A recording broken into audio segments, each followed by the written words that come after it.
వచ్చుంటాయి కానీ ముందు దాదాపు 3-4 లక్షలు ఉంటాయి. తగ్గిపోయినాయి. ఎందుకు తగ్గిపోయినాయి? ఈ టెక్నికల్ ఉన్న బాక్సులకు సర్వీస్ లేక 59 రూపాయలు రెంటల్ బేస్డ్ ఇచ్చింది బాక్స్. ఇది మొన్న తీసేసినామని వాళ్ళు క్యాన్సిల్ చేసినారు. తగ్గించి భారం తగ్గించి బేసిక్ ప్యాకేజ్ తగ్గించి. పత్రికా సోదరులకు చిన్న విన్నపము, మీ ద్వారా మా సందేశాన్ని ప్రభుత్వానికి అందజేయాలని తలంపుతో ఈరోజు ఈ కార్యక్రమం పెట్టడం జరిగింది. AP fibre cable operators association JAC తరఫున ఈరోజు ఈ కార్యక్రమం పెట్టడం జరిగింది. 2014లో అప్పటి రాష్ట్ర ముఖ్యమంత్రి నారా చంద్రబాబు నాయుడు గారి సారథ్యంలో ఏపీ ఫైబర్ అనే సంస్థను నెలకొల్పి పేదలకు అందుబాటులో ఉండాలని, అతి తక్కువ ధరలకే ఇంటర్నెట్ కనెక్షను, దాంతోపాటు అన్ని ఓటీటీ యాప్స్ ద్వారా ప్రజలకు అందుబాటులోకి తీసుకురావాలని చౌకదలతో ఆయన ఏదైతే స్థాపించినాడో ఆ ఏపీ ఫైబరు గత ప్రభుత్వము జగన్మోహన్ రెడ్డి ప్రభుత్వం వచ్చిన తర్వాత తుంగలో తొక్కేయడం జరిగిందనమాట.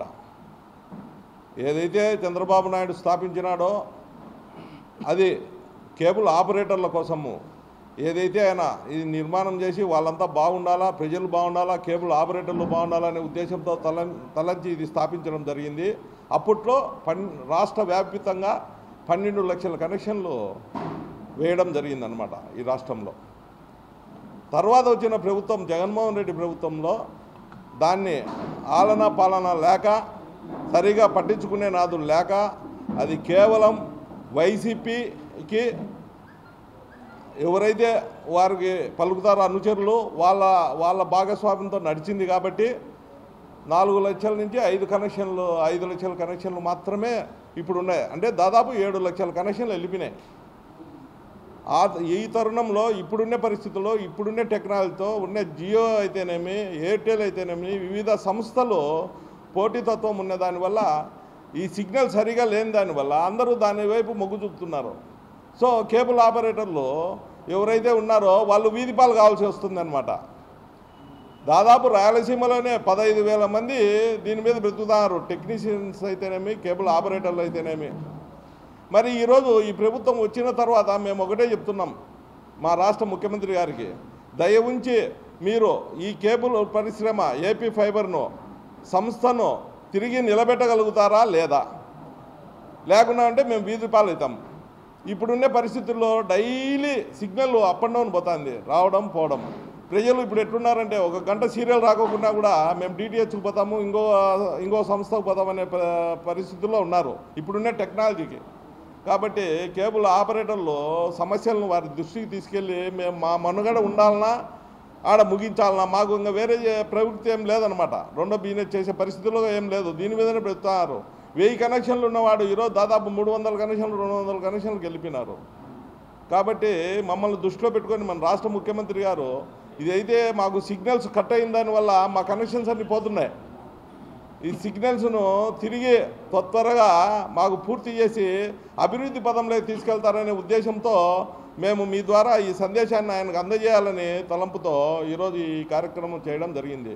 అలాగే మేము ఈరోజు పొలిట్ బ్యూరో సభ్యులు శ్రీనివాసరెడ్డి గారిని కూడా కలవడం జరిగింది. ఆయన కూడా స్పందించడం జరిగింది. ఆయన ద్వారా జీవీ రెడ్డి గారు, ఏదైతే ఏపీఎస్ఎఫ్ఎల్ చైర్మన్ జీవీ రెడ్డి గారికి కూడా ఆయన మాట్లాడడం జరిగింది. ఖచ్చితంగా మీ పరిష్కరిస్తాను మీ సమస్యను, ఈ టెక్నికల్ సమస్యను అని ఆయన కూడా అభయం ఇవ్వడం జరిగింది.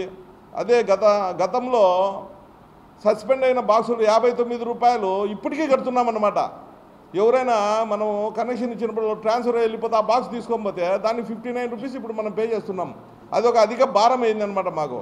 కాబట్టి ఇవన్నీ దృష్టిలో పెట్టుకొని నారా చంద్రబాబు నాయుడు గారు మమ్మల్ని కొనసాగించాలా అనుకుంటే, ఈ ప్రభుత్వంలో వారు తలపెట్టిన ఏపీ ఫైబర్ను నిలబెట్టాలనుకుంటే మాకు కరెక్ట్ సిగ్నల్ ఇచ్చి బాక్సులు సప్లై చేసి తిరిగి మమ్మల్ని పునర్నిర్మాణం ఇంతకుముందు ఏ విధంగా మమ్మల్ని తీసుకెళ్ళి ఈ విధంగా చేసినారో, అభివృద్ధి పదంలో నడిపించినారో ఆ విధంగా చేయాల్సిందిగా మేమంతా కోరుకుంటున్నాం.